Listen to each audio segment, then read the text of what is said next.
I handed my own pregnant daughter an eviction notice, giving her 30 days to leave the building I owned. It was the cruelest thing I'd ever done, but it was the only way to save her and my unborn grandchild from the monster she called a husband. The air in the federal courthouse was cold, sterile, smelling faintly of old paper and bitter coffee.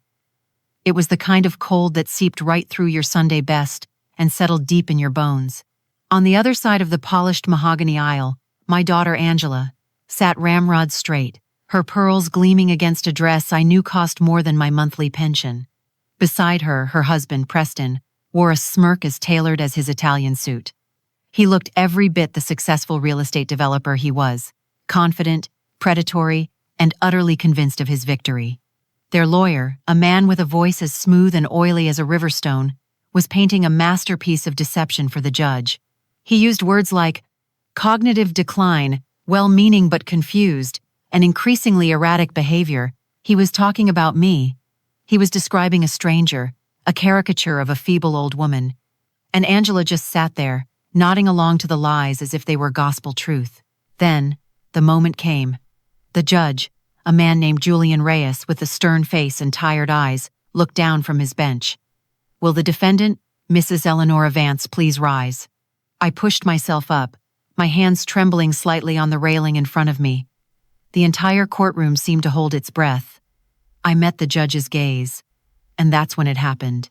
Something shifted in his eyes. His professional mask didn't just crack, it shattered. He froze, his mouth slightly agape. The gavel he was holding slipped from his fingers, clattering onto the desk with a sharp sound that echoed in the dead silence. He leaned forward into his microphone, his voice no longer a commanding boom, but a disbelieving whisper that only the front rows could hear. "Eleanor Vance, from the Whitaker Street house? It can't be." The silence that followed was absolute. Preston's smirk vanished, replaced by a mask of pure confusion. Angela leaned over and whispered something frantic to him. They had no idea who I really was. They saw a 70-year-old widow, a relic to be managed, a problem to be solved. They had no idea that a simple act of kindness I'd shown a terrified, impoverished law intern 30 years ago was about to bring their entire world crashing down around them. But to understand how we got here, how a woman who spent her days tending to camellias in Savannah, Georgia, ended up in a federal courtroom, you need to know the life they tried so hard to erase. My name is Eleanor Vance. For 45 years, I was the wife of the most wonderful man I'd ever known, Arthur. And for 40 of those years, I was the mother to Angela. Our home wasn't just a structure of brick and plaster, it was a living, breathing piece of Savannah history, an antebellum jewel on Whitaker Street that Arthur and I had poured our souls into preserving. Its rooms held the ghosts of laughter from Angela's childhood birthday parties, the faint scent of my husband's pipe tobacco still clinging to the library curtains, and the weight of 1,000 quiet, happy memories. My life was a tapestry of small rituals, waking at dawn to the sound of mourning doves, the feel of the worn porcelain teacup, a wedding gift from my mother, warm in my hands, the humid Savannah air on my skin as I watered the garden Arthur had planted for me. It was a simple life, a predictable one, and I loved it. I sacrificed everything for Angela to have the life I never did. I sold my own mother's jewelry to pay for her tuition at the finest private school. I hosted her debutante ball in our garden, a night that shimmered with fairy lights and champagne, even though it took us years to pay off the debt. I thought that was what mothers did. You pour yourself out, piece by piece, until your children's cups are overflowing. I just never imagined she would one day see my empty cup as a burden. It's a quiet kind of pain, the feeling of becoming a ghost in your own life, a portrait on the wall of a story that's moved on without you. If you've ever felt like the forgotten one in your family, a silent witness to your own fading relevance, just type the city you're watching from in the comments. Let's see how far this silent strength reaches. That feeling of invisibility, of becoming a footnote in my own family's history, didn't happen overnight. It was a slow fade, like a beloved photograph left in the sun for too long. Before Preston, before the silence grew louder than the ticking grandfather clock in the hall, this house was a universe of warmth and laughter. When my Arthur was alive, these walls absorbed the scent of his Old Spice aftershave, the rich aroma of the Sunday roast I'd spend all morning preparing, and the sound of Angela's laughter echoing off the 12-foot ceilings. She was my world, my star. I remember rainy afternoons we'd spend in the sunroom, curled up on the wicker sofa, reading books aloud to each other. I taught her my grandmother's pecan pie recipe in this very kitchen, her small hands covered in flour, her face beaming with pride when Arthur would declare it was the best pie he'd ever tasted. I was the keeper of our family's stories, the healer of scraped knees, the safe harbor in any storm. I was her mother. When she brought Preston home, I wanted to love him. I truly did. For Angela's sake, I was prepared to embrace him as a son. On the surface, he was every Southern mother's dream, handsome, ambitious, with a degree from a prestigious university and a handshake as firm as his ambition.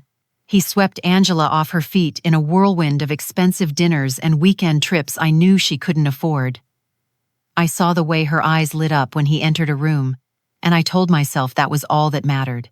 But a mother's intuition is a stubborn thing. It's a quiet hum beneath the surface of pleasantries. I noticed the little things. The way his eyes would glaze over when I spoke of family history, as if my memories were a boring quarterly report. The almost imperceptible curl of his lip when he looked at Arthur's favorite worn leather armchair. He called me Mrs. Vance, never Eleonora, and certainly never Mom.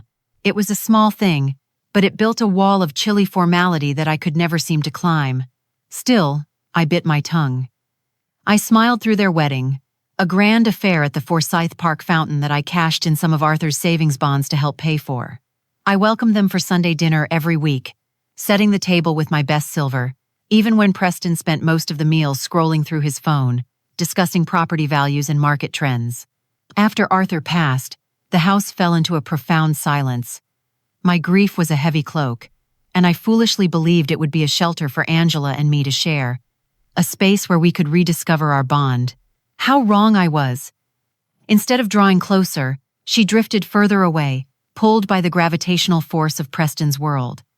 The weekly dinners became monthly, then dwindled to obligatory holiday appearances. The phone calls, once filled with stories and laughter, became short, efficient exchanges of information. "Hi, Mom, just checking in. We're swamped this week." Preston's closing a big deal. Swamped. That's what my daughter's life had become. I'd bake her favorite pecan pie, a taste of her childhood, and she'd politely decline a slice, citing a new diet or a dinner reservation. The home she grew up in, the one filled with the evidence of my boundless love for her, started to feel like a museum she was obligated to visit. I had always been the anchor, the steady hand that healed scraped knees and broken hearts. But I was beginning to realize that this was a wound I didn't know how to mend, because the person holding the knife was my own child. It's a strange dynamic, isn't it? Let me know in the comments. Were you the one always expected to sacrifice and fix things, or the one everyone revolved around? Type answer if you were always holding the family together, or star if you were the one everyone looked up to. I really want to see the balance in our community here. The dread I'd been feeling for months finally took shape on a sweltering Thursday in late October. The Savannah air was thick and heavy, the kind of oppressive humidity that promises a thunderstorm. I'd spent the afternoon making shrimp and grits from scratch, Arthur's favorite. It was a foolish, hopeful gesture, an attempt to conjure the ghost of happier times through the familiar aroma of garlic and butter. I thought that maybe, just maybe, a taste of home could remind my daughter of the woman who raised her. They arrived just after sunset.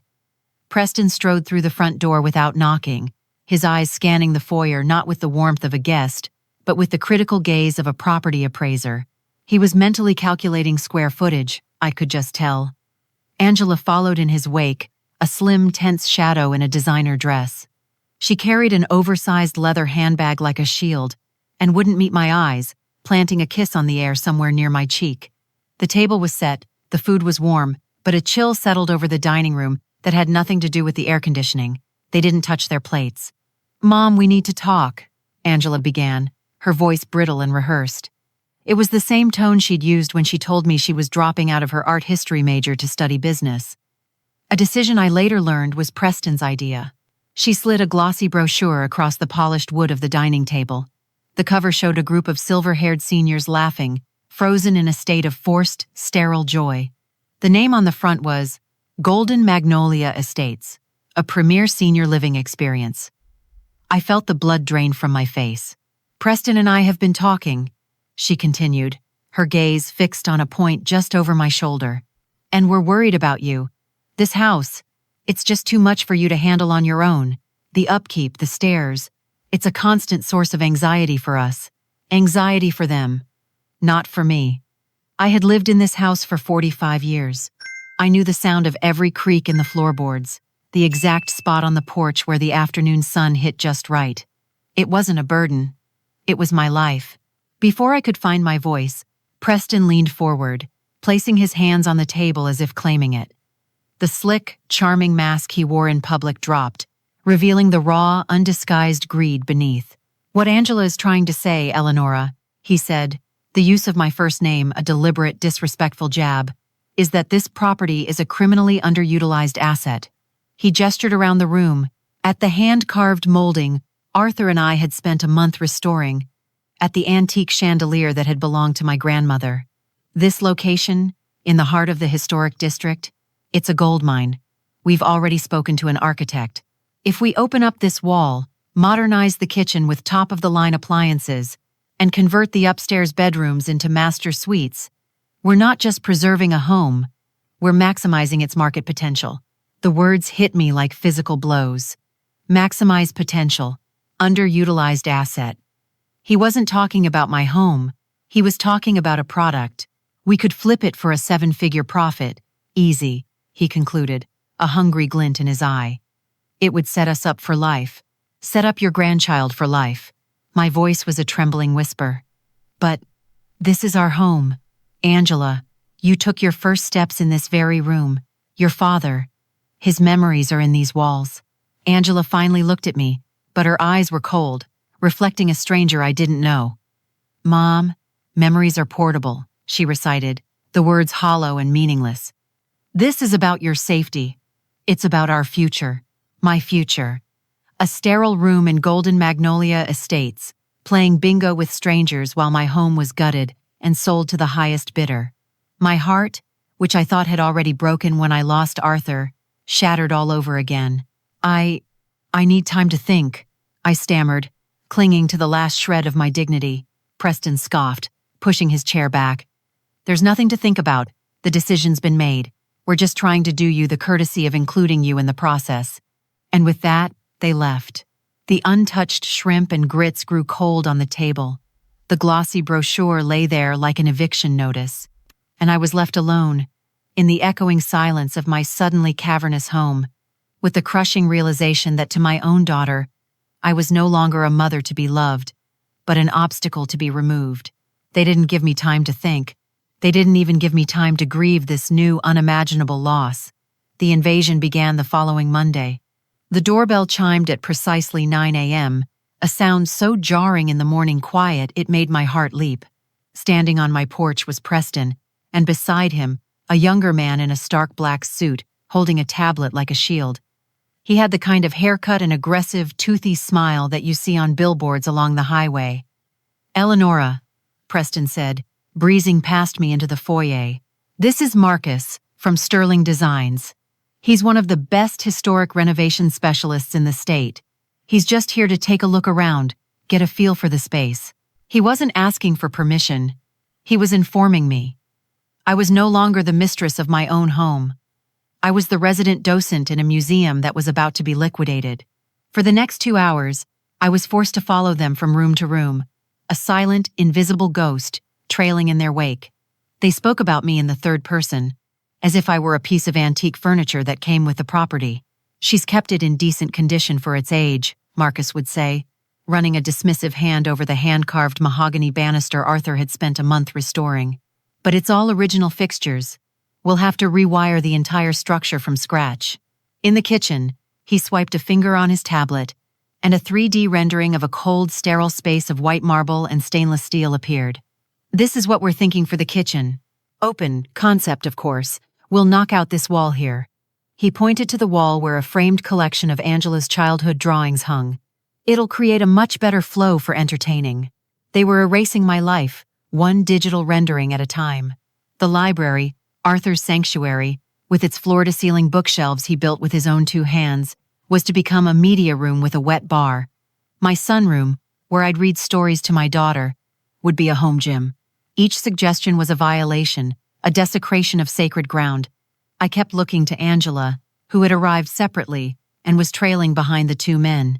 I searched her face for a flicker of protest, a shadow of the girl who used to beg her father to read just one more chapter in that library. But her expression was a carefully constructed mask of detached interest. When Marcus pointed to the heart pine floors and said they were a maintenance nightmare that should be replaced with a modern, wide-plank vinyl, Angela simply nodded. That would be much more practical, she agreed, her voice devoid of any emotion. Her silence was the cruelest sound I'd ever heard. It was the sound of my betrayal being co-signed by my own flesh and blood. After the men left, the second wave of the assault began. The brochures.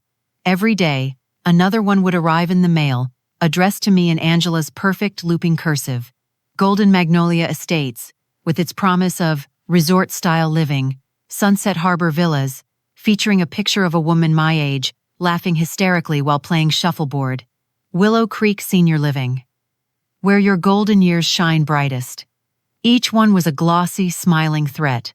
They were burying me under an avalanche of corporate-approved euphemisms for death. They weren't just taking my home. They were trying to sell me on the convenience of my own disappearance, packaging it with water aerobics classes and weekly bingo nights. The beautiful, unique tapestry of my life was being unraveled, and they were trying to replace it with a cheap, mass-produced blanket. They were trying to make me believe it was for my own good. It's a special kind of cruelty to have the life you built with your own hands dismissed as a teardown. Are you the keeper of your family's stories? The one who remembers everything? Let me know in the comments if you ever feel like you're the only one trying to hold on to the past while everyone else is in a rush to pave it over. Just type, "I remember." I want you to know you're not alone in that. The brochures kept coming, a daily, glossy reminder that my own daughter was trying to file me away like an old tax return. I stopped answering the phone when her name flashed on the screen. I started to feel like a trespasser in my own life, a prisoner in a house that was no longer a sanctuary, but a gilded cage they were about to dismantle. I thought I had seen the full depth of their cruelty, the absolute limit of their greed. Once again, I had underestimated them. The doorbell rang a week later. Not a cheerful chime, but a stern, impatient summons. I opened it to find the unholy trinity standing on my porch. Preston, looking smug, Angela, looking haunted, and a woman I'd never seen before. She was tall and severe, dressed in a charcoal gray pantsuit, with her hair pulled back so tightly it seemed to pull at the corners of her eyes. She carried a thick leather briefcase that looked heavy with legal authority. They didn't wait for an invitation. They walked into my living room and sat down. A hostile committee convened to decide my fate. Angela wouldn't look at me, her eyes fixed on a microscopic piece of lint on her cashmere coat. The woman in the suit placed her briefcase on my coffee table with a soft, ominous thud. "Mrs. Vance," she began, her voice crisp and devoid of any warmth. "My name is Janice Ryland. I'm Mr. and Mrs. Sterling's legal counsel." Legal counsel. The words hung in the air, sharp and metallic. "We're here today because your children are deeply concerned about your well-being." They sat me down at my own dining room table, the one they had refused my dinner at, and spread out a sheaf of papers. It was a hostile takeover, disguised as a family intervention. Preston cleared his throat, leaning forward with a look of feigned sincerity that was more insulting than his open contempt. "Mom," he said, the word feeling alien in his mouth. "You left the gas stove on last Tuesday. Angela had to come over after you'd gone to bed to turn it off. We found it hissing. The whole house could have gone up in flames." It was a lie. A breathtaking, monstrous lie. My mind raced, trying to remember last Tuesday. I had made myself a cup of tea and a piece of toast. I remembered wiping the counter down, checking the locks, turning off the lights. I was meticulous about things like that. But how could I prove it? It was my word, the word of a supposedly confused old woman, against his. The lawyer, Janice, saw the doubt and fear in my eyes and moved in for the kill. "Eleonora," she said, and the switch to my first name was a calculated move to strip away my authority. "Your refusal to accept help, coupled with these increasingly dangerous memory lapses, leaves your daughter and son-in-law with very few options. If you are unwilling to voluntarily transfer the property and move to a facility that can provide the appropriate level of care. She let the sentence hang in the air for a moment. Then they will be left with no choice but to petition the Chatham County Court for a conservatorship. Conservatorship. The word landed in my stomach like a block of ice. I read the papers. I knew what it meant. It was a legal death. They wanted to have me declared mentally incompetent, to strip me of my right to make my own decisions, to control my own finances, to exist as an autonomous human being. I would no longer be Eleanora Vance. I would be a ward of the court, and my warden, the person holding the purse strings and the puppet strings, would be the very daughter who was trying to steal my home. The betrayal was so profound, so absolute, it was almost elegant in its cruelty. "We don't want to do that," Angela whispered, finally looking at me. Her eyes were red, rimmed. She was crying, but I didn't know if it was for me or for herself. "It's public. It's ugly. Just sign the papers, Mom. Please. It's for the best." Preston slid a pen across the table. "You have 1 week," he said, his voice hard. "Decide." They left the documents there, on the polished wood of the table Arthur and I had bought at an estate sale 40 years ago. I didn't move for an hour after they left. I just sat there staring at the papers that held the power to unmake me, to turn me into a non-person. The fight was over. How could a 70-year-old widow fight against her own family and the cold, unforgiving machinery of the law they were so eager to wield against me? They had won. The house had never felt so quiet. After they left, a new kind of silence fell, not the peaceful quiet of a sleeping home, but the weighted, breathless silence of a tomb. For 3 days, I barely moved. I'd wake up when the sun slanted through the tall drawing room windows, make a cup of tea I wouldn't drink, and just stare at the pile of legal documents on the dining table. It was my own death warrant, written in the cold, dispassionate language of the law, waiting for a signature that would effectively end my life as I knew it. I walked through the rooms like a ghost, touching the furniture, tracing the patterns on the wallpaper. Every object was a landmine of memory. The faint scratch on the doorway where we'd measured Angela's height each year, the worn spot on the rug in front of the fireplace where Arthur used to sit and read the paper. These weren't just things, they were the physical evidence of a life lived, a love shared. And soon, they would all be gone, sold off at an estate sale or tossed into a dumpster to make way for Preston's soulless, open-concept vision. In the hallway, I stopped in front of the gallery of family photos.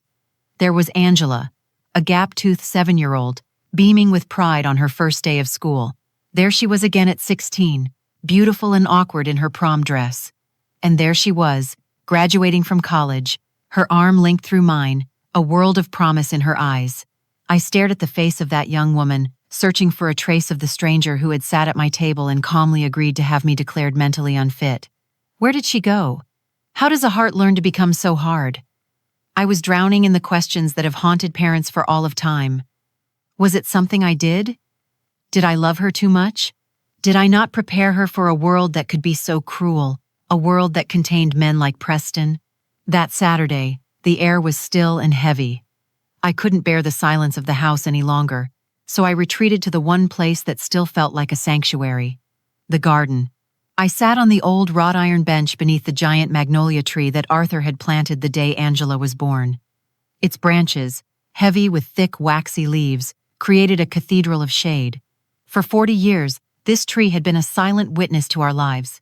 It had watched Angela learn to ride a bike on the lawn, it had sheltered countless family picnics, and it had dropped its funereal white blossoms on the grass the day we buried its planter. Sitting there, in the dappled light, I hit the bottom. The fight had completely drained out of me. The exhaustion was so profound it felt physical, like a weight on my chest. And for the first time, I truly considered giving in. Maybe they were right. Maybe I was just a foolish old woman, clinging to a past that no longer mattered. Maybe it would be easier to just sign the papers, to disappear quietly into the sterile comfort of Golden Magnolia Estates, to fade away, just as they wanted. It would be a kind of peace, wouldn't it? A surrender. My shoulders slumped. The tears I had been holding back for days finally came, silent and hot, tracing paths through the dust on my cheeks. But then, as I sat there, utterly broken, a memory of Arthur surfaced, as clear as if he were sitting right beside me. It was from years ago, when a big developer had tried to buy our whole block to tear it down for a condominium complex. I had been terrified, ready to sell. But Arthur had stood firm. I remembered his voice, not angry, but filled with a quiet, unshakable resolve. "Some things aren't for sale, Nora," he had told me, his hand closing over mine. "Dignity is one of them." Dignity. The word echoed in the quiet of the garden.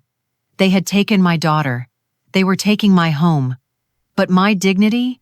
That was mine to give, not theirs to take. A tiny defiant spark flickered to life in the cold emptiness of my chest. It wasn't a plan. It wasn't even hope. It was just a refusal to be erased. I stood up from the bench and walked back inside. I still didn't know how I could possibly fight them, but I knew I would not sign their papers. Instead, I would begin to pack, on my own terms.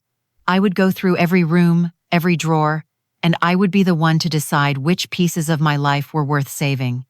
It was the only act of defiance I had left, and it was in that quiet act of reclaiming control over my own departure that everything was about to change. Packing up a life is a slow, painful kind of archaeology. Each object you unearth tells a story, and for the next few days, I was the sole historian of a forgotten civilization. I started in the attic, boxing up Angela's old-school projects and dusty stuffed animals, each one a relic from a time when her love felt unconditional. I moved through the guest rooms, folding linens that hadn't been used in years. I saved the most difficult room for last, Arthur's library. The air in there was different. It still held the faint, comforting scent of old books, pipe tobacco, and my husband's quiet strength. Sunlight streamed through the tall windows, illuminating dust motes dancing in the air like tiny ghosts. For a while, I just stood in the doorway, gathering the courage to disturb his sanctuary. This room was the heart of our home, and dismantling it felt like the final betrayal. I started with his desk, a massive oak piece he had inherited from his father. The task was mundane, heartbreaking work, sorting through decades of paid bills, old tax returns from the 1,990 letters from his army buddies who were now all gone. I was deciding what fragments of a good man's life were worth saving from the impending bonfire of Preston's ambition. I reached the bottom drawer, the one that always stuck. As I pulled it free, my knuckles brushed against the floorboards beneath the desk's heavy plinth, and I felt something, a slight give, a looseness that shouldn't have been there. Arthur was a meticulous man. Everything he built was solid, perfect. A loose floorboard was an anomaly, a single off-key note in a perfect symphony. Curiosity, an emotion I hadn't felt in months, stirred within me.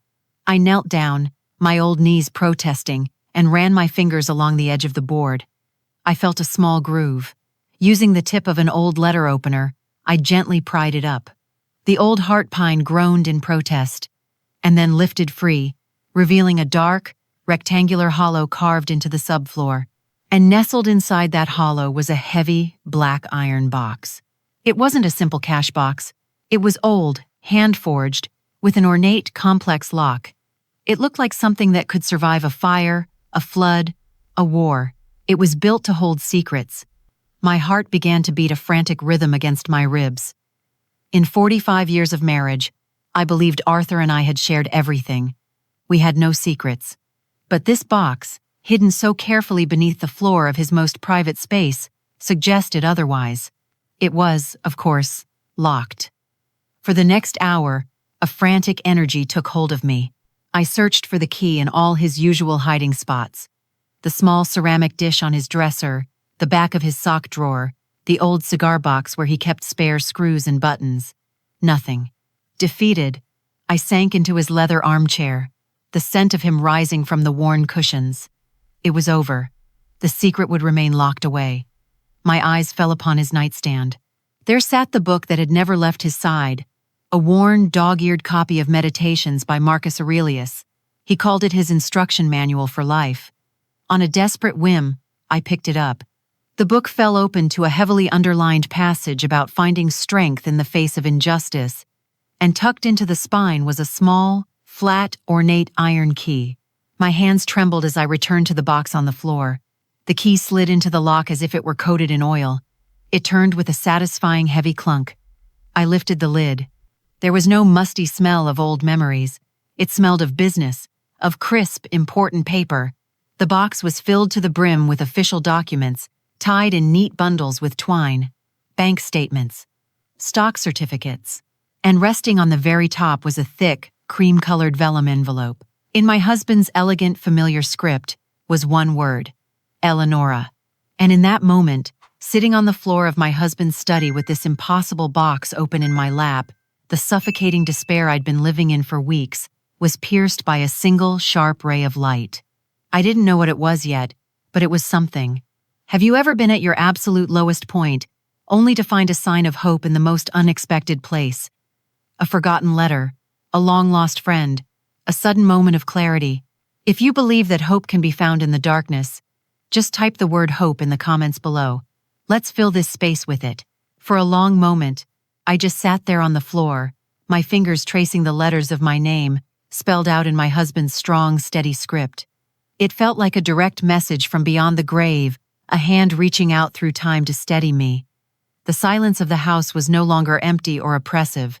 It was buzzing with a roaring, electric anticipation. With trembling hands, I broke the wax seal on the vellum envelope. Inside was a letter, several pages long, written on his personal stationery. "My dearest Eleonora," it began. "If you are reading this, it means I am gone, and that you have found this little secret I kept. Please forgive me for the secrecy. I never told you because our life was perfect as it was. We had love. We had our home. We had our daughter. I never wanted the weight of this to change the simple, beautiful life we built. I considered it a safety net, an insurance policy for your golden years." Tears began to blur the words on the page. I could almost hear his voice, calm and reassuring, in every sentence. "I must also confess a worry that I never shared with you, my love. I never fully trusted Preston. I see a hunger in that young man's eyes, an ambition that doesn't respect history or heart. He sees our world not for what it is, but for what it can be sold for. I pray to God that I am wrong about him. I pray that he loves our Angela as she deserves. But a wise man prepares for a storm even on a sunny day. Everything in this box is the result of quiet investments I made over 40 years. It is all yours, legally and morally. It is your shield and your sword. Use it wisely, not for vengeance, but for justice. And always, always remember the strong, brilliant woman you are. Your loving husband, Arthur." His words were a balm to my wounded soul. He had seen it, he had known, and he had prepared. Bolstered by his faith in me, I turned to the contents of the iron box. It was, as he'd said, a storm cellar packed with ammunition. The first bundle I opened contained bank and brokerage statements from a firm I'd never heard of, SunTrust. I thought we had lived our entire lives on Arthur's modest salary as a city historical archivist. I unfolded the most recent statement. The numbers swam before my eyes, so impossibly large I thought I was misreading them. The final balance on the summary page was $5,142,351.28. It was a portfolio of blue-chip stocks: Coca-Cola, a company practically born in Georgia; Apple; Johnson & Johnson, decades of dividends reinvested, silently compounding into a fortune I couldn't comprehend. The next folder was labeled River Street Properties. My breath hitched. I opened it to find not a lease, but deeds. Deeds, in my name as the sole heir, for the entire historic commercial block on the waterfront. The charming building with the candy store, the art gallery, the Irish pub, and the slick, modern office space of Sterling Properties, LLC. I was Preston's landlord. The irony was so thick, so bitter, and so sweet. I let out a sound that was half a sob, half a laugh. For 2 years since Arthur's death, my son-in-law had been paying rent to an account that was quietly accumulating wealth for me, while I was counting pennies from my widow's pension to buy groceries. But the final bundle of documents was the true masterstroke. The final act of Arthur's brilliant, protective love. It was a thick folder containing the original incorporation documents and stock certificates for Sterling Properties, LLC itself. Arthur, the quiet city archivist, had been Preston's silent, anonymous seed investor. He had funded my son-in-law's entire career, and the documents were clear. Upon his death, his 35% voting stake in the company transferred directly and irrevocably to me. I leaned back against the leg of the desk, the papers spread around me like the blueprint of a hidden kingdom. I was not a partner. With a 35% stake, I was the largest single shareholder. I couldn't just influence decisions. I could effectively veto them. I could call a board meeting. I could demand an audit. I could make his life a living hell. The weak, terrified woman who had sat crying under the magnolia tree just hours before was gone. In her place sat an empress. They thought they were throwing me out of my little house in Savannah. They had no idea they were trying to evict the owner of their entire world from her gatehouse. The game had just changed. I didn't sleep that night, but for the first time in months, it wasn't because of grief or fear. It was because my mind, the mind my daughter and her husband had decided was declining, was on fire. It was working with a clarity I hadn't felt in years, piecing together the last decade, re-examining every condescending remark from Preston, every cold, distant phone call from Angela. It all made a sickening kind of sense now. Arthur had given me a shield and a sword, but a sword is useless in the hands of someone who doesn't know how to wield it. Vengeance, I realized, is a hot, messy, emotional thing. Justice requires a plan. There was a name in Arthur's letter, a name that appeared on several of the legal documents as a witness: Benjamin Carter. I hadn't spoken to him in 2 years, not since he gave a beautiful, heartbreaking eulogy at Arthur's funeral. Ben had been Arthur's best friend since they were roommates at the University of Georgia, and his personal attorney for 50 years. He was old-school Savannah, a gentleman of a bygone era, a man whose word was his bond. If anyone on this earth knew the truth of Arthur's heart, it was Ben. My hand trembled as I picked up Arthur's old, leather-bound address book. The number was still there, under C. I dialed, my heart pounding a nervous rhythm against my ribs. What if he was retired? What if he didn't believe me? What if he thought I was the senile old woman Preston was trying to paint me as? He answered on the second ring, his voice exactly as I remembered it, a low, reassuring baritone, smooth as aged bourbon. "Ben, it's Eleanor Vance," I said, my voice barely a whisper. There was a pause, then warmth flooded the line. "Nora, it's so good to hear your voice. How are you holding up?" "I'm afraid I'm not calling with pleasantries, Ben," I said, getting straight to the point. "It's about Arthur. I've found some things. Documents. I need your help. It's urgent." He didn't ask what or why. He didn't question me. The loyalty in his voice was immediate and absolute. "Say no more. My office. 10 a.m. tomorrow. It's still on Bull Street. And Nora? Don't speak to another soul about this until you see me." The next morning, I walked into his office clutching the iron box. The place was an antidote to Preston's world. No chrome or glass, just floor-to-ceiling bookshelves, the comforting smell of old paper and leather, and a portrait of a younger Ben and Arthur, arms slung over each other's shoulders, grinning on a fishing boat. I placed the box on his vast mahogany desk, and for the next hour, I told him everything. The demand for the house, the architect, the brochures, and finally, the monstrous threat of the conservatorship. He listened without interruption, his steepled fingers pressed to his lips, his kind eyes slowly hardening into chips of flint. When I finished, the silence in the room was heavy. He didn't offer pity. He offered something far better: fury. "That boy," he said, his voice a low growl, "has the audacity to accuse Arthur Vance's wife of incompetence?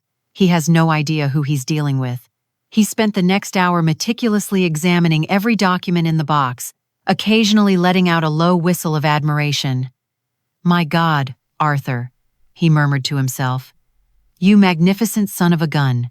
When he was done, he looked up at me, a grim, satisfied smile on his face. "This isn't just a shield, Eleonora," he said, tapping a stock certificate for Sterling Properties LLC. "This is a cannon, and we are going to aim it."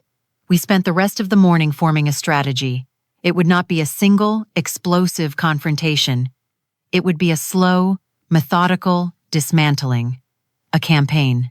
Ben's legal mind was a beautiful, Terrifying thing to behold. Step 1. He would immediately create a new ironclad trust in my name, securing all the assets. Step 2. He would draft an eviction notice for Preston's office on River Street and a formal request to call an emergency board meeting. We would hold these in reserve. Step 3, he advised, was the most important. We let them make the next move. They're expecting a scared, defeated woman. We let them walk into the trap. We don't show them the cannon. We start by showing them one single, beautiful bullet. Leaving Ben's office, I felt the Savannah sun on my face for the first time in months. I was no longer alone. Arthur had left me more than a fortune. He had left me a loyal friend. A ghost from the past had just become my general. We all have that one person, don't we? The one you could call at 3 a.m. with a crisis, and they'd be there without a question. Think about that person right now. If you're lucky enough to have someone like that in your life, just type a 1 in the comments. A simple 1 to honor the allies who stand by us when the world turns its back. The week they had given me to decide came and went. I didn't call them. I didn't sign their papers. I simply waited. The silence that stretched between our two homes was heavy and fraught with unspoken threats. I knew it was the quiet before the storm. Following Ben's advice was one of the hardest things I'd ever done. Every frayed nerve in my body screamed at me to call them, to show them the cannon Arthur had left me, and watch them tremble. But Ben's voice was a steady presence in my mind. Let the predator walk into the snare, Nora. Let him think the prey is asleep. The storm broke on a Saturday morning, the 13th of September. I'll never forget it. I was sitting on my front porch swing, a tall, sweating glass of sweet iced tea in my hand, watching a pair of cardinals chase each other through the branches of the ancient magnolia. It was a perfectly peaceful Savannah morning. And then, a low rumble disturbed the quiet. A huge, garish yellow moving truck, with the words "First-Class Movers" emblazoned on the side, lumbered down the street and parked directly in front of my house, its diesel engine spewing fumes into the pristine morning air.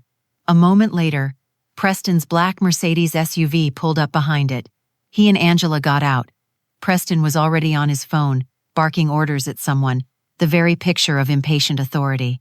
Angela looked exhausted, her face pale and drawn. They saw me on the porch, and I could see a flicker of annoyance cross Preston's face. This wasn't part of their plan. They had expected to find me either packed and weeping or barricaded inside, ready for a hysterical fight. They did not expect to find me calmly enjoying the morning breeze. Angela approached the steps hesitantly. "Mom, what are you doing? I told you the movers were coming today. We called, you didn't answer your phone. I decided to have a quiet morning." I replied, my voice even and light. Preston ended his call with a sharp tap of his finger and strode towards the movers, who were hovering awkwardly by the back of their truck. "All right, gentlemen," he commanded, clapping his hands together. "Let's get started. The big pieces in the drawing room first. Let's be efficient." This was it. The moment Ben and I had rehearsed, I took a slow, deliberate sip of my iced tea, letting the cool liquid steady me. I set the glass down with a soft click.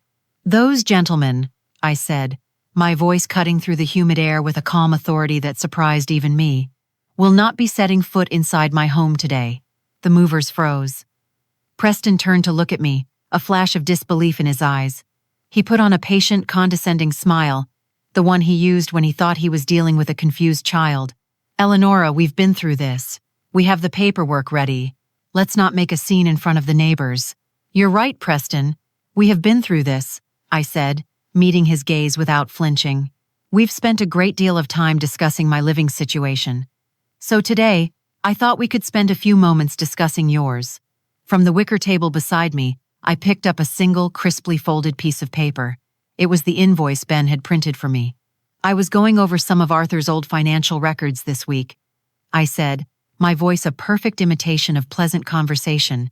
"And it seems there's a small oversight I need to bring to your attention. The rent for your Sterling Properties office space on River Street is now 5 days past due. According to the lease agreement Arthur had you signed 10 years ago, the late fee is $100 per day." The effect was instantaneous. Angela's jaw literally dropped. Preston's face went through a rapid series of transformations, from smug annoyance to confusion. to a pasty, sickly white. "What? What are you talking about?" he stammered. "Our rent is paid automatically, to a property management firm." I allowed myself a small, polite smile. "Yes, I know. It's a very reputable firm. And every month, after taking their 5% commission, they deposit the remainder of the funds directly into the Vance Family Trust, for which, as of 2 years ago, I am the sole beneficiary and trustee." I let the words sink in. "So you see, Preston, this is all a bit more awkward than you planned. You haven't just been trying to throw a widow out of her home, you've been trying to defraud your landlord." The word landlord hung in the air, seeming to shimmer in the heat. Preston looked like he'd been struck by lightning.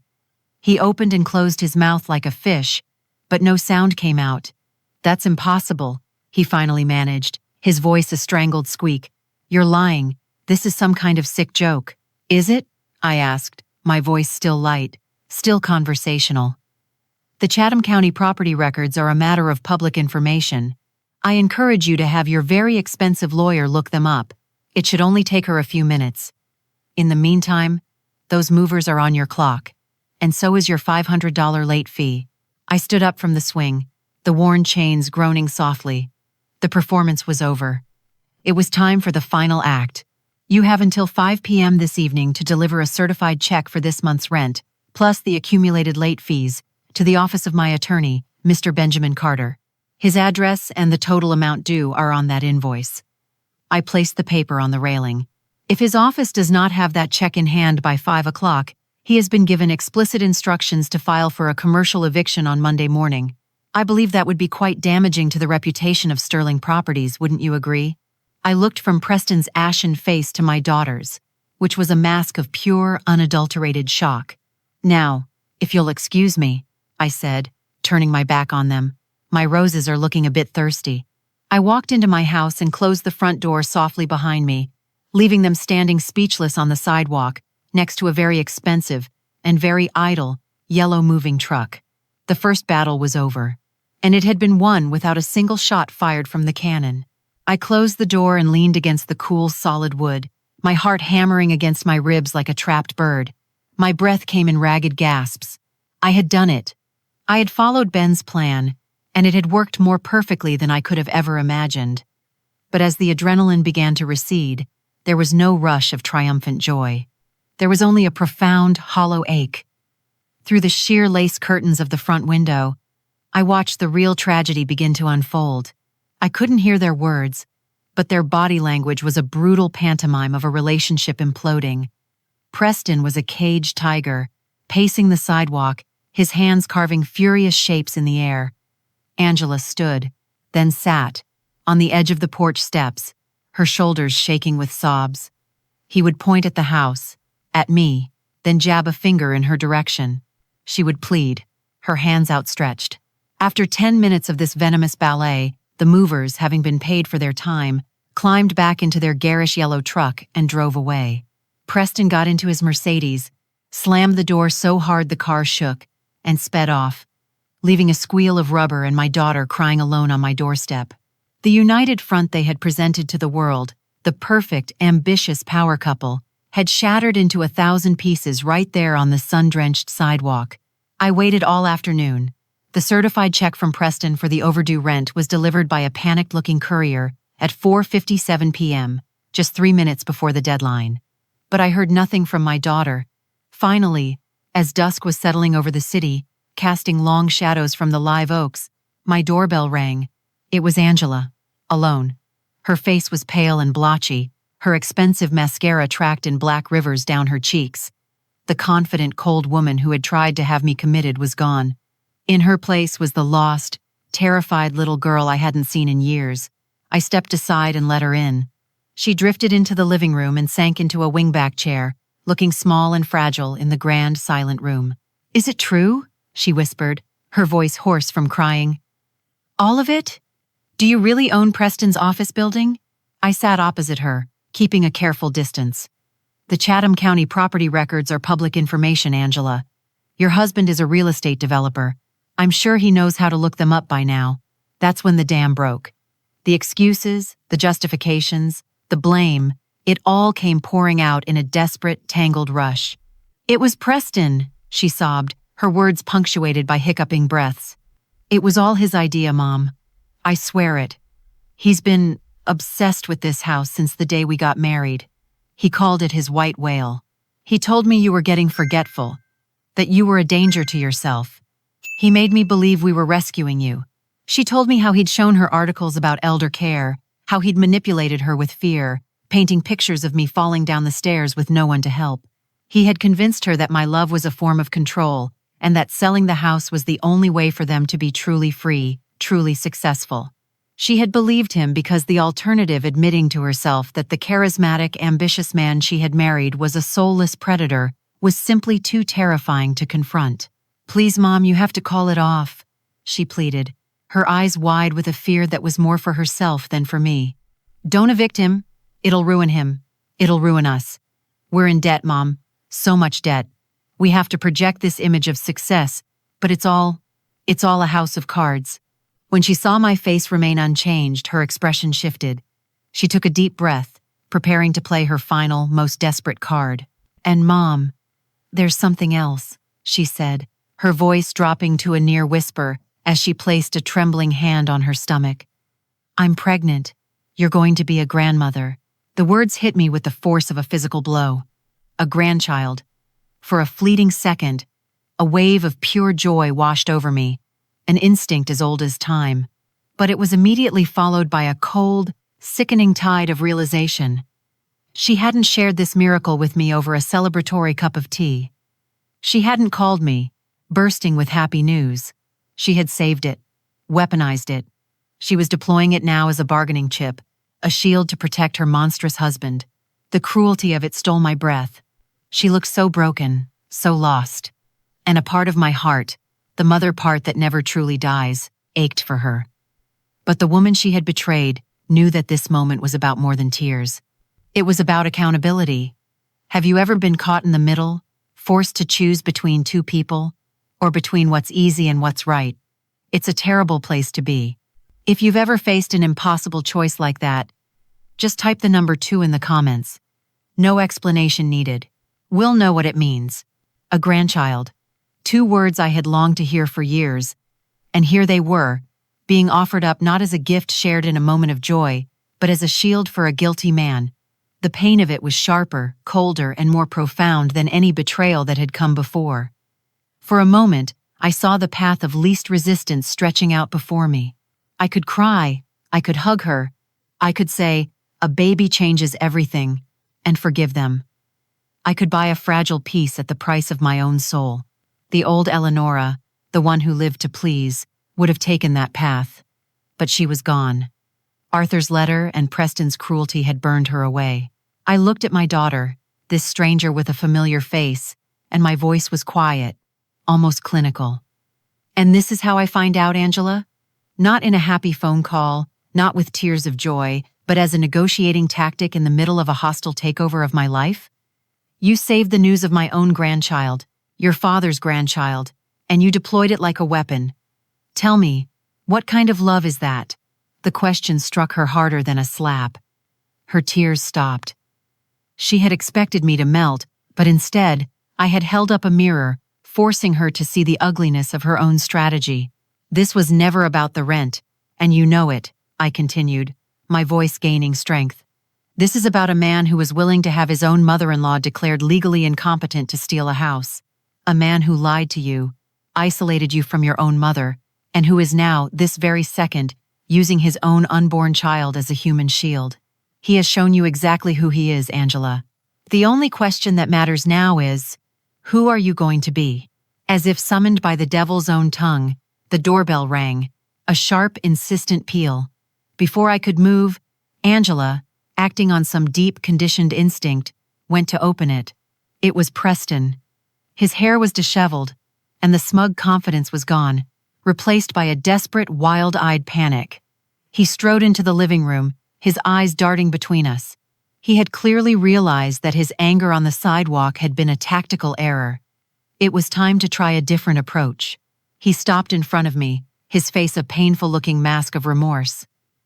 "Eleonora, Mrs. Vance," he began, his voice thick with fake emotion. I am so, so sorry. I was wrong. I was blinded by ambition, by my desire to provide for Angela and the baby. I let things get completely out of control. Please, you have to forgive me. It was a pathetic, disgusting performance. He then turned to Angela, reaching for her hand. Honey, let's go home. We can fix this. We're a family. We just need to talk it through, together. He was trying to pull her back into his orbit, back under his control. I remained silent. I didn't need to say another word. This was no longer my battle to fight. This was a choice that only Angela could make. She stood in the center of the room, a fixed point between her pleading, manipulative husband and her quiet, waiting mother. She looked at Preston, at his desperate, insincere eyes, and I saw a flicker of something in her expression. For the first time, she wasn't just seeing the successful, charming man she thought she had married. She was seeing the weak, cowardly stranger who had convinced her to betray her own mother. Then, she turned and looked at me. She looked at the quiet strength she had mistaken for frail weakness. Angela, come on, Preston urged, his voice tight. He gave her hand a tug. She pulled her hand free from his grasp. The movement was small, but it was definitive. No, she said. Her voice was quiet, but it filled the entire room. No, Preston. He was stunned into silence. He truly could not believe it. What are you talking about? He stammered, his desperation turning back into anger. You can't be serious. Is that what this is? It's me or her. He threw the ultimatum down like a winning card, so certain of her answer. Angela straightened her shoulders. She looked him directly in the eye, and the woman who spoke next was not the one who had walked in an hour earlier. I am having my child, she said, her voice clear and steady. And I will not raise my baby in a house built on lies. I will not teach my child that family is an asset to be liquidated, or that love is something you can use as a weapon. She took a step away from him, a step towards me. So, yes, Preston. If that's the choice, then it's over. The mask of civility fell from his face completely, revealing the venomous rage beneath. You foolish girl, he snarled. You'll regret this. You're nothing without me. You'll come crawling back. He stormed out of the house, slamming the front door with such force that a porcelain figurine on the mantelpiece rattled. The sound was a punctuation mark. The end of a chapter. Angela and I were left in the ringing silence. She was trembling, but she was standing tall. And then she turned to me, her face a ruin of tears and shame and a tiny, fragile flicker of hope. Mom? She whispered, her voice breaking. What do I do now? My daughter's question. What do I do now? Hung in the silent living room, a fragile bridge between the woman she had been and the woman she was yet to become. The months that followed were not easy. There was no magical, instantaneous healing. Rebuilding trust is a slow, quiet, painstaking craft, like mending delicate porcelain. Angela moved back into her childhood bedroom, and we began the awkward, painful dance of getting to know each other again. There were days of tense silence and nights when her muffled sobs would drift through the walls.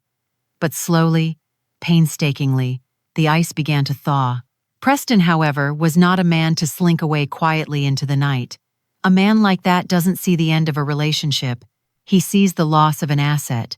His parting threat was not idle. 2 months after he stormed out of my house, we were served with legal papers. He was suing Angela. He claimed she was mentally unstable and emotionally unfit, and he was petitioning the court for sole custody of their unborn child. The petition was filled with vicious lies, painting me as a vindictive puppet master who had used my newfound wealth to brainwash my daughter and alienate him from his child. He was trying to finish in the courtroom what he couldn't accomplish in my living room. He was trying to take the last precious thing my daughter had left, her baby. Which brings us back to that cold, sterile federal courthouse on that unforgettable morning. This time, as I sat on the hard wooden bench, I was not a victim. I was a warrior. Ben Carter sat to my left, a bastion of calm legal authority. Angela sat to my right, her hands resting protectively on her 7-month belly. She was terrified, but she was resolute. Preston's lawyer was a shark, circling and attacking with practiced, theatrical aggression. He painted a picture of me as a lonely, bitter woman who couldn't stand to see her daughter happy, a wealthy tyrant who bought her daughter's loyalty. When it was Ben's turn, he didn't resort to theatrics. He simply presented the facts. He laid out the timeline of their attempt to have me put in a home. He submitted the threatening conservatorship documents as evidence. He played a recording of a voicemail Preston had left Angela, his voice laced with venom, threatening to ruin her if she didn't come back. Throughout it all, the judge, Julian Reyes, remained impassive, his face an unreadable mask. Then, he looked up from the documents, and his eyes met mine. And as you know, that's when the world stopped. His face went slack with shock, the gavel fell, and he whispered my name. Preston's lawyer, sensing an impending disaster, jumped to his feet. Your Honor, with all due respect, if there is some prior relationship with the defendant, I must insist that you recuse yourself due to a conflict of interest. Judge Reyes silenced him with a single, steely glare. He took off his reading glasses and leaned forward, his voice resonating through the suddenly silent courtroom. There is no conflict, counsel, but there is a context. He looked directly at me. 30 years ago, he began, I was a law intern at the county clerk's office, right here in Savannah. I was a scholarship kid from the wrong side of the tracks, working 3 jobs to get through law school. I was broke, I was scared, and I was about 2 weeks from quitting and going home. He paused, and the entire court was hanging on his every word. The other lawyers, the other clerks, they looked right through me. But there was a secretary there, a woman who always had a kind word. A woman who, when she saw I was too proud to admit I was skipping lunch to save money, would quietly leave a sandwich on my desk, or slip me a $20 bill and say, a growing mind needs fuel. One afternoon, when I was at my lowest, she told me, you have the heart of a good man, Julian. Don't you dare let them convince you otherwise. You're going to make a fine judge one day. Angela gasped, her eyes filled with tears darting between me and the judge. She was hearing this for the first time. Preston looked like he was about to be physically ill. Judge Reyes put his glasses back on, his expression once again stern and official, but now imbued with an unshakable moral authority. There is no conflict of interest, counsel, he repeated, his voice booming. There is only a debt of kindness, which I can only repay by ensuring that true justice is served in my courtroom today.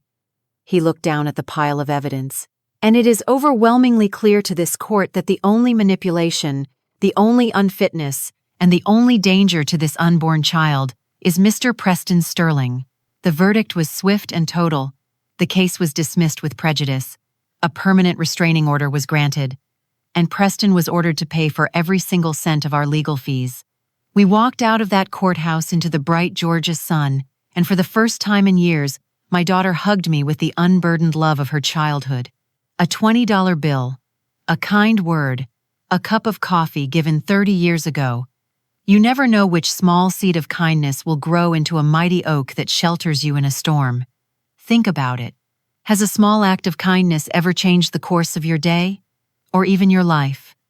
If a memory comes to mind, I'd be so honored if you shared just a little piece of it in the comments. Let's remind each other that what we put out into the world truly does come back. I thought the judge's verdict was the final chapter in the book of our suffering. I thought that with his ruling, the ghost of Preston Sterling would finally be exorcised from our lives.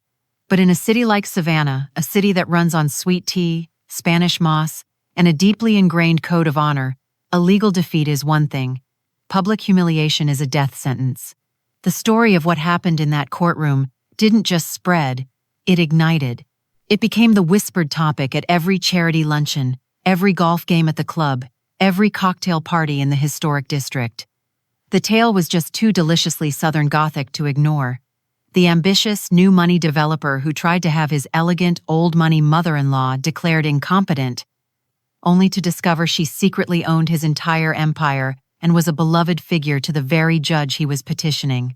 Preston had built his career on an image, a carefully constructed facade of success, charm, and respectability. In Savannah, reputation is the bedrock upon which all business is conducted. And overnight, his bedrock had turned to quicksand. Longtime business associates suddenly stopped returning his calls. Invitations to social events vanished from his mailbox. We heard through the grapevine that his application to the Oglethorpe Club, a bastion of the city's elite, was not just rejected but laughed out of the committee room. He had become a pariah, a cautionary tale told over mint juleps on shaded verandas. But the social fallout was merely a symptom. The disease was in the foundation of his company, and Arthur's final gift had given me the power to expose it. Following Ben Carter's crisp, clear-eyed advice, I did not act with vengeful haste. I acted as what I was, the largest single shareholder of Sterling Properties, LLC. My first and only official act was to use my 35% voting power to call an emergency meeting of the board. The sole item on the agenda was a motion to authorize a full, independent forensic audit of the company's finances. I did not have to provide a reason. The panicked looks on the faces of the other partners told me they already knew why. The man they had trusted with their millions had just been publicly exposed for trying to defraud his own family. The question was no longer if he was a crook, but how deep the rot went. The audit, conducted by a notoriously ruthless firm from Atlanta, was swift and brutal. It confirmed what Angela had confessed in her moment of desperation. Sterling Properties was a house of cards. Preston was a master of illusion. He had been using the investment capital and deposits from new projects to pay off the debts and angry contractors from previous ones. He had been wildly inflating property valuations to secure bigger and bigger bank loans, creating a high-stakes Ponzi scheme that was perpetually one deal away from collapsing. He wasn't a developer, he was a gambler who had been betting with other people's money. The release of the audit's findings was the final domino. The other investors, horrified at the scale of the fraud and desperate to salvage their own reputations, immediately moved to cut ties.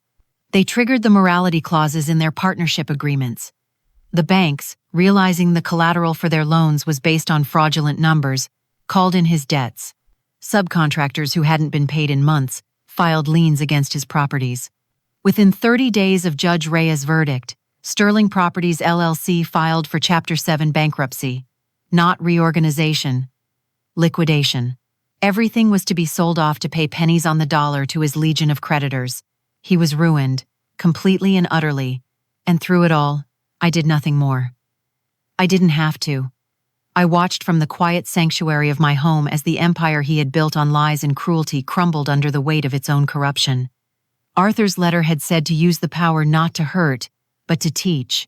I hadn't fired the cannon. I had simply turned on the lights, and the cockroaches that had been thriving in the darkness scattered on their own. The greatest lesson, I realized, was that his destruction wasn't my revenge. It was the simple, unavoidable consequence of his own character. 5 years have passed since that day in court. 5 years since the storm of Preston's greed finally blew itself out, leaving behind a strange, quiet calm.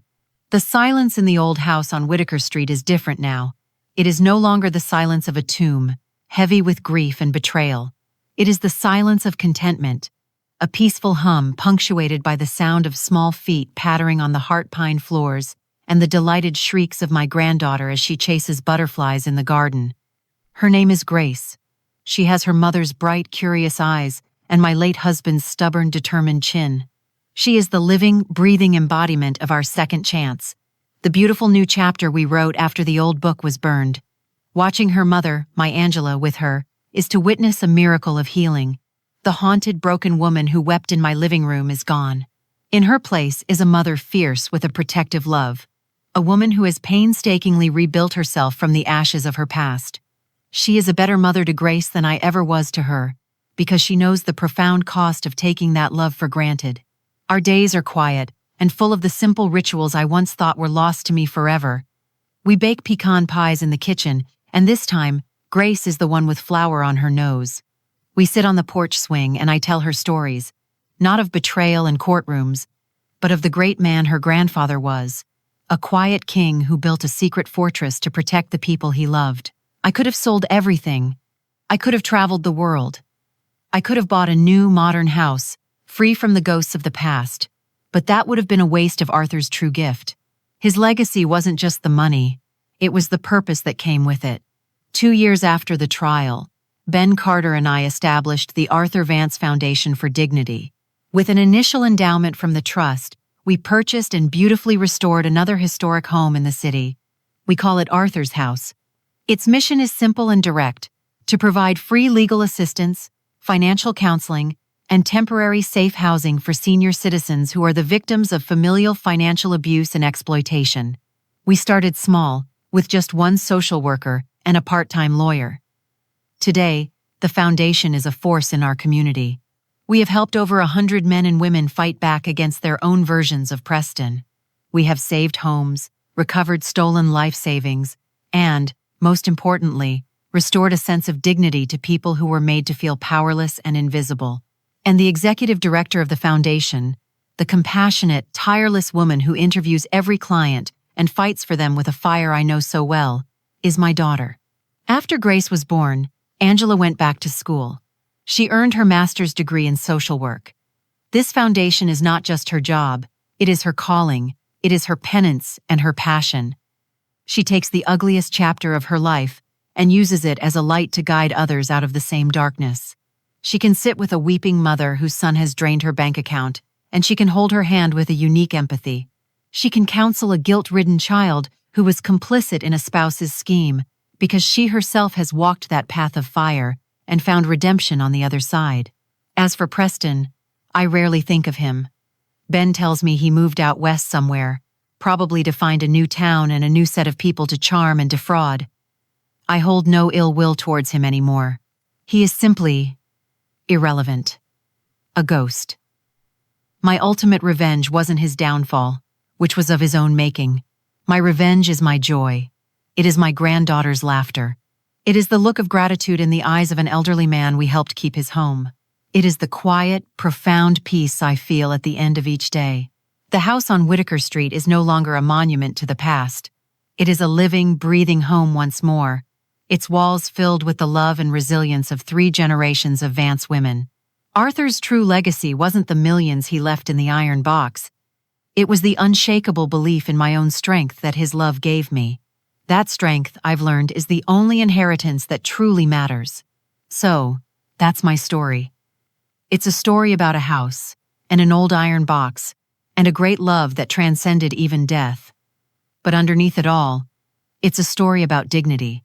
For months, I was made to feel that my worth was negotiable, that my life and my memories were items to be appraised and liquidated. I was told that I was old, and weak, and irrelevant. And the most dangerous part is, for a little while, I started to believe it. What I've learned, sitting here now in the peaceful quiet of my home, is that your value is not something that can be given to you or taken away by others. It is not determined by your age, or your bank account, or the house you live in. It is something you own. The world will try to tell you who you are, but your own quiet, unshakable truth is the only voice that matters. True strength isn't always a roar. Sometimes, it's the quiet resolve to keep watering your roses in the middle of a hurricane. It's the courage to open a locked box in your past, not knowing what you'll find.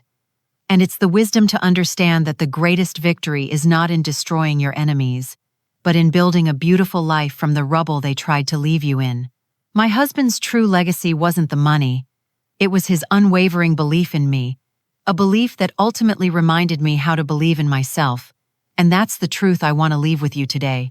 Your worth is not determined by how others see you, but by how you choose to see yourself. It's never too late to find that voice inside of you and reclaim your own power. If you believe in the quiet strength it takes to stand up for yourself, to turn pain into purpose, and to write your own ending, then this is your community. Subscribe and join a family of storytellers and survivors who know that the most powerful legacy we can leave is a life lived with unwavering dignity. Thank you for listening.